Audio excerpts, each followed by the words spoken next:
I need your boots, your clothes, and your unicycle. I didn't bring my unicycle, and you can't have my clothes. Whatever, let's just get out of this smoke. Come with me if you want to live. I've come from the future to show you how to match Airblast air settings to your crop. Wow, do rate controllers become sentient and form Skylab and enslave humanity? Oh, quiet. Don't rely too heavily on machines that do the thinking for you. I've seen that future.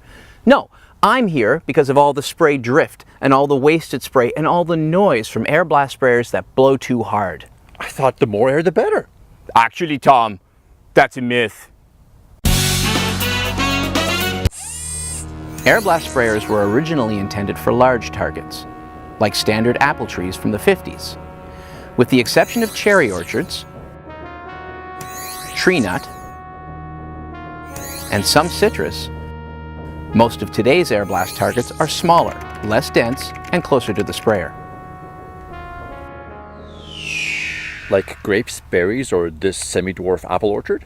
Exactly. The job of the air is to carry the fine spray into the center of the canopy and no further. The targets got smaller, but the sprayers didn't. Can you show me?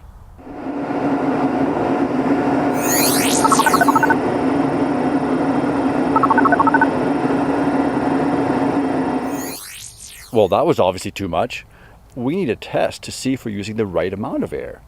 If only we could see air. Maybe you can't see it in your time, but I've brought futuristic tools with me. We call them flagging tape and ladders. We just use these old wind meters. It's a Council 3000! Get down! Go to the far side of an upwind tree so the sprayer has to blow into the wind. Cut 3 short lengths of flagging tape. Tie them at the top, middle, and bottom of the tree. Preferably, do this for 2 trees within the row. Now that the tape is up, aim the majority of the air at the densest part of the canopy. For an axial sprayer, position the top and bottom deflectors to aim just below and just over the canopy. If your axial sprayer doesn't have them, install them. Wouldn't this tower sprayer do a better job? It's a turbulent 530p! Get down! Sorry, I'm sorry. That was me. I'm sorry. Yes, towers are better as long as they're as tall as the canopy you're spraying and as long as the orchard floor is level so that the tower doesn't sway. So I get it now. An operator drives the sprayer with the air on but not spraying, and a partner watches the ribbons. That's it exactly. If the tape stands straight out, it's too much air. If the tape flutters a little, then the air is just right. So the ribbon behaves just like the leaf. Exactly. If there's too much air, then the leaves will align with that air and the spray will slipstream right over the surface and not land on it. What you want is only enough air to cause the leaf to flutter and expose all of its surfaces to slow-moving spray. What if the tape doesn't move at all? Does that mean there's not enough air?